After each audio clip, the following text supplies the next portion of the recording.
Hey, well, hello to everybody out there in YouTube land. I hope that everybody is doing well. I'm doing pretty good myself. Thank you for asking. So, today I'll be making my kefir or kefir, depending on which side of the world you live on. So, I'll be making this. I've made several videos, but I've never published any. I don't think. I mostly have made them for individuals personally who love kefir and wanted to make their own. I think it's been over a year now that I have been drinking kefir. I've used to drink it, but not consistently as I was before, as I am now. And I also hadn't been making it for a while. But it is a more of a price. It's a pricier item for our grocery budget. So I'm getting back to making it. I've been purchasing it for probably since February, because it was, I think, February 9th was when I froze my grains, my kefir grains. And then I did have some in the refrigerator, or some kefir grains that was keeping. So probably since February, March, or something like that, think I stopped making it, or whatever. But it's a more, it's something that you want to, it depends on the person. But I like to make my own, for budget reasons, as well as, I just want to make my own, because I think it's the base back to basics is a good thing to do. Even my bread maker is out, because I'm getting back to my bread baking, because I've been eating a lot of brioche bread, and brioche bread is costly, you know what I mean? So I can make that. And plus I'm getting, I love to make different sweet breads as well, or like to have different sweets at some time. But there's only certain sweets I can eat, because everything doesn't eat, it either doesn't taste really good to me, or is, the contents I'm just really not that happy with. So some baked goods just don't do it for me anymore. So anyway, let me get to what I have to do here. So like I was saying, I'm getting ready to make kefir. So I was just want to show you how I make my kefir. So in here, this, and I normally, like I said, I just started back. I made one batch, and this is the end of it. I'm getting ready to drink this in a few minutes, but I normally would have liked to have two of these going, but I'm gonna, because like I said, I just had the kefir grains. They have been frozen since February 9th. That was the date I had on there, February 9th of this year, 2021. And I just brought them out maybe maybe just a few days ago, and I made two batches of kefir. And what happens is, because you have to reawaken them, they have to come alive again. The batches may not be as you would, as kefir is. It might not take it all, because that's what my first batch did. It didn't. The one that I had from in the refrigerator since April, not the one from the freezer, but from the refrigerator since about February, March or April. That one didn't take it all. I had to add the ones that I had in the freezer to it for it to start taking. But still, even then, it wasn't as good as I thought it should be. The quality wasn't there, which is okay, because they're coming back to life. It's okay. They're still drinkable, but it's just not what it supposed to be. And again, you can do your own research. I may leave something in the description box. But kefir is really a game changer. It's really a good probiotic. I mean, it like yogurt has like hundreds, or whatever, of the bacillus, or the what do you call these, the cultures or whatever in it. But this has billions of cultures. Let me show you the one. Let me see. Give you.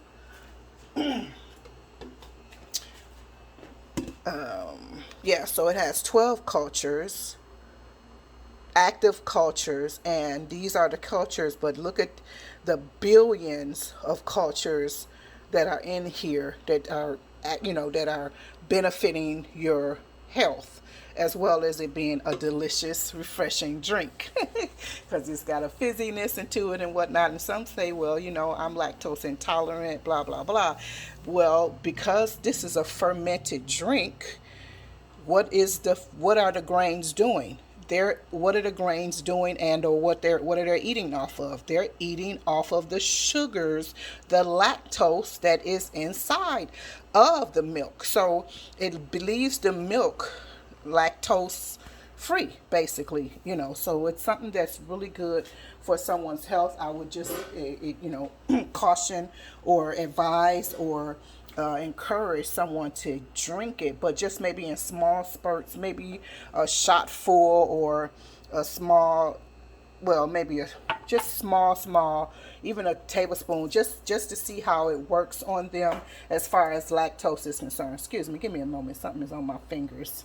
Sorry. So yeah, but it's really good for your digestion tract, and again, just the fact of those cultures in there and what they do. So anyway, without further ado, let me show you what I do. The cultures are in here. I should have drained this because you cannot see the grains. Excuse me.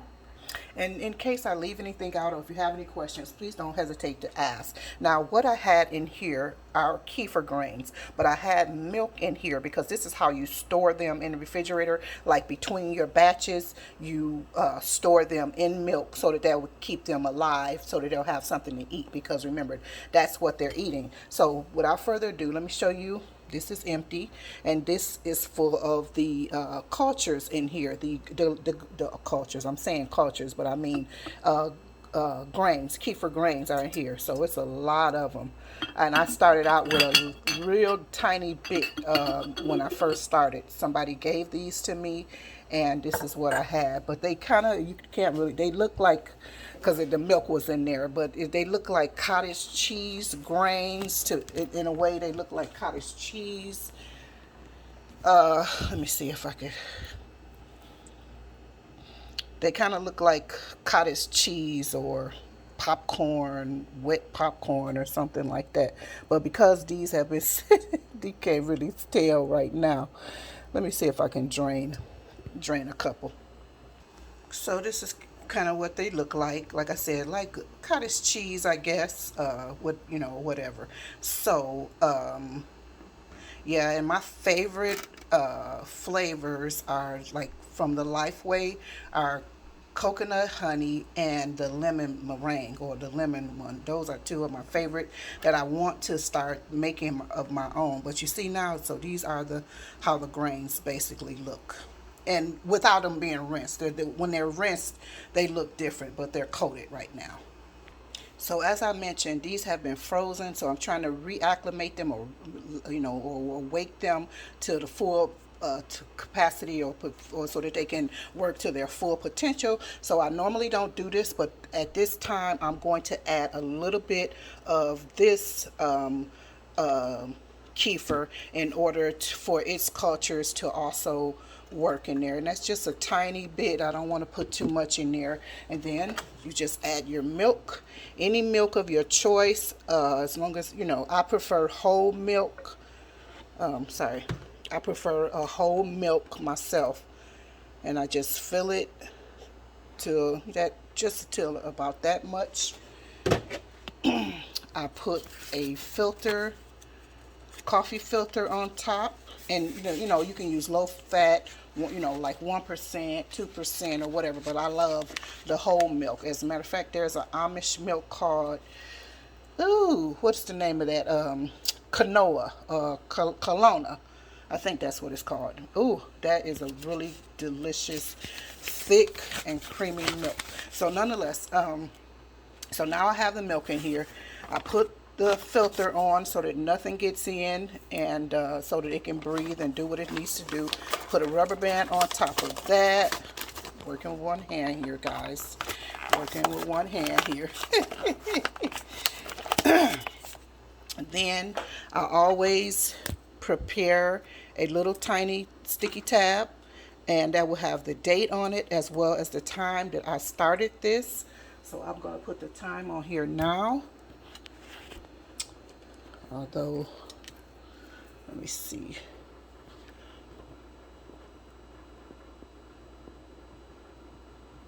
Okay, I have the time on here as well as the date that I started, and I just kind of just stick it on there or whatever. And I always kind of use a tea towel or a dish towel or whatever, dish dry towel, in order for it to first of all sit on. Let's see if I can do this with one hand. One for it to sit on, because my countertops are usually cold. No matter if it's summer or winter, they're kind of cold, and we want the heat, the natural heat or warmth of the home is what is going to cause this to work. So I always try to have something sitting on. It sit on top of something, plus I use something to cover it and kind of keep it dark. So that's what we do. It depends on the temperature of your home. It takes anywhere from 24 or less hours. So we're going to come back. I check on it periodically, especially like sometimes I'll have a pot, what do you call it? A crock pot next to it, or bread, something that's, warm and cooking. So it could start, it'll cook faster. Not that I do it purposely, but it's just because, so it cooks faster or whatever. Not cooks, but processes faster or whatever. So anyway, nonetheless, I'm going to come back, check it every, just periodically, just to see how it's doing or whatever. But I'm going to come back once it's done, and I'll show you the process to strain it and prep it and whatnot. I'll talk to you in a bit. As we are at the past the halfway mark, we have a few more hours to go, and this is what it is looking like right now.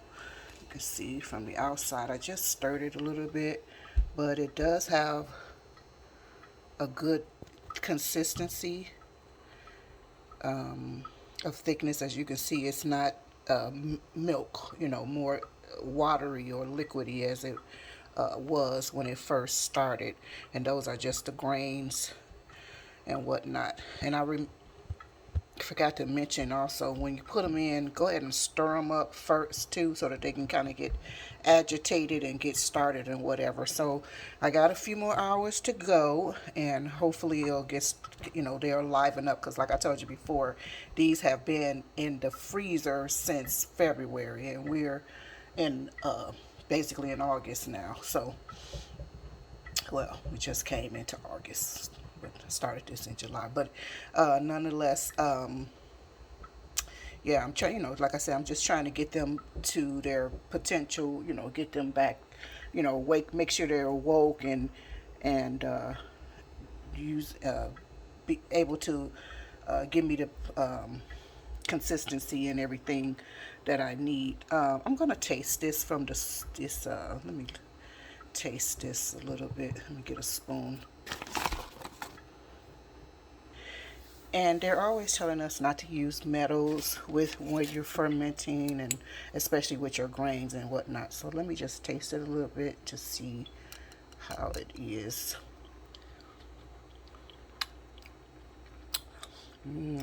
Tastes so good. Lately it's crazy because it had been tasting so much like cheese. I guess it's my taste buds, but I mean, it is a cheese, and you can use this also to get do a cheese as well. But nonetheless, all dairies are a cheese to me. But nonetheless, so yeah, it tastes good. Tastes nice, very nice. But it's got a few hours to go, and I'll come back when it's done. Okay, so my kefir is ready. It's actually over ready. It's like 3 hours 3 hours over ready. I got delayed somewhere out in the street. So it's got whey with it. You see the bottom, there's whey in it as well, but it is nice and thick. Um,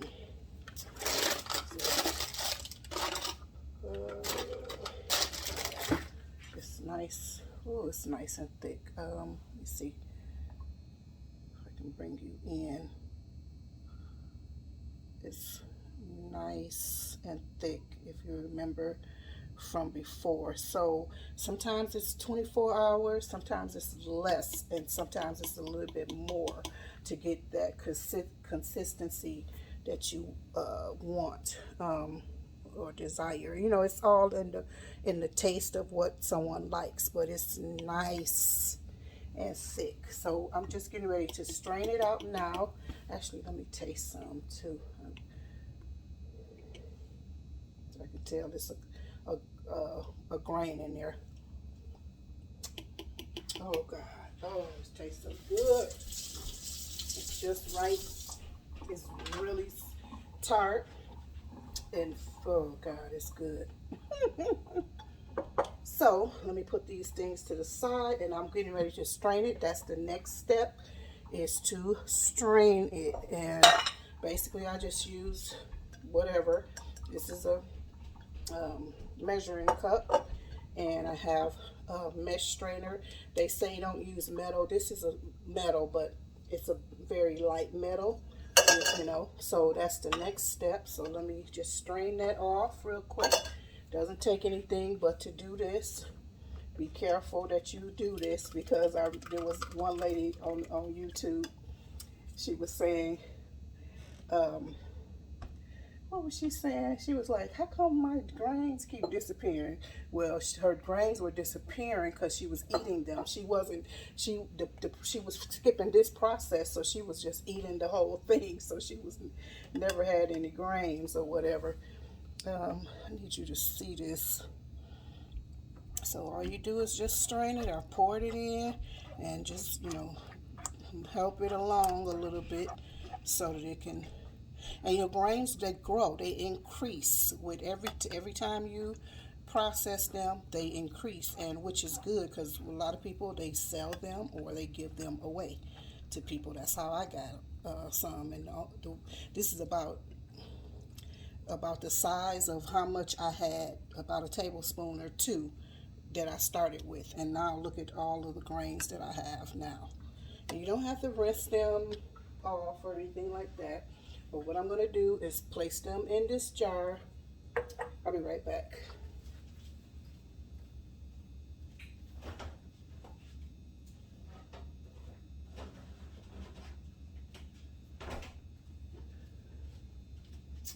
Forgot the milk.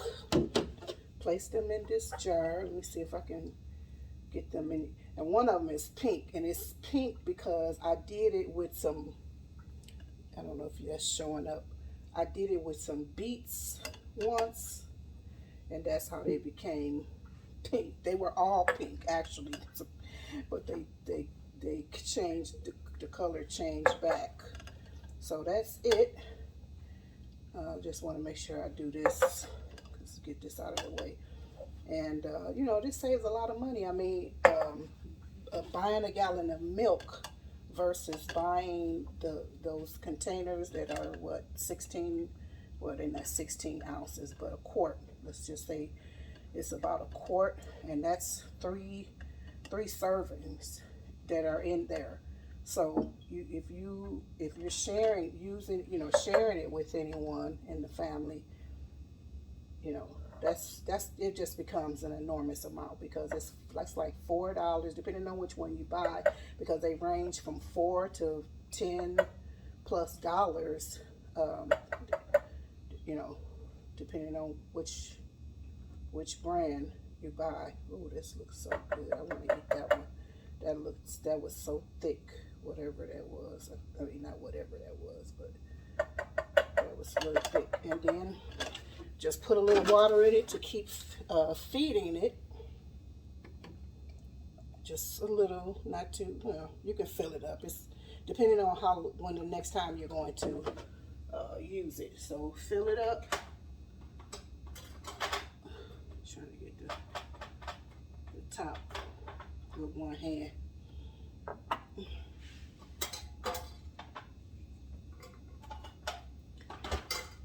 And, you know, put a top on it and put it in the refrigerator for safekeeping. And here is your kefir.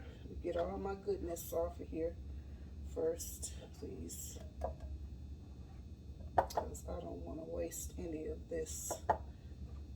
And this is so good. I'm glad I did. I'm glad I was delayed because. So anyway, let me put this to the side.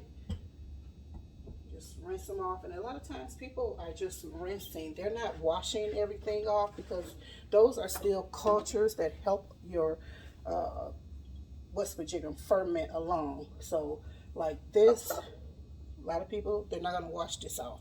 They're going to put this back in here just like it is, and it, you know, and that's okay.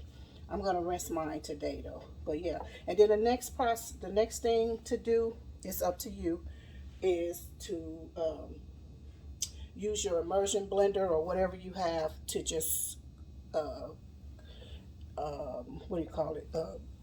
Combine it together or thicken it or whatever. But that's it, guys. So I'm just going to have a little tiny taste. Just going to stir it a little bit. You saw the whey that was in there. That whey disappeared because it's together. And normally, it's not all the time, but I do use my blender every now and again. My immersion blender stick, just to combine everything. So to your health.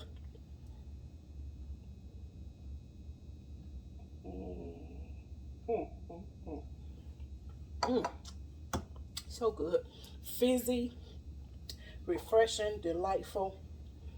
So like I said, I'm just getting ready to rinse my container, pour this in there, and go ahead and clean up everything, and then put it in the refrigerator. It's good served cold, or however, you know, it depends on the person, but I'm getting ready to put this in the refrigerator.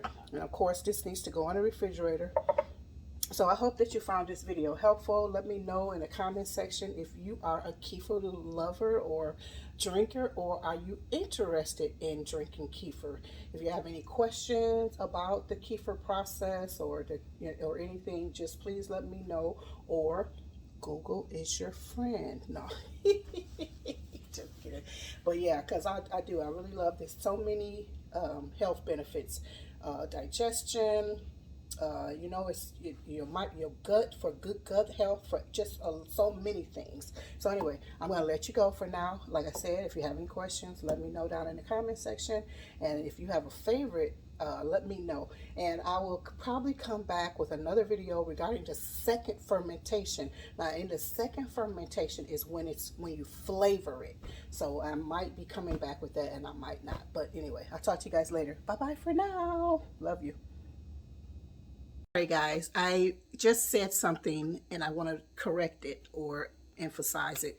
What they tell you is you don't have to wash it every time. You should rinse it, but you don't always have to wash it, because you're washing away like the good culture and the starter of it and all of that. So that's what I meant to say. So rinsing is okay, but they say don't wash it all the time. You know what I mean? Wash it, but don't wash it all the time. Sometimes it's just good to rinse it. Okay, thanks for watching. Bye bye for now.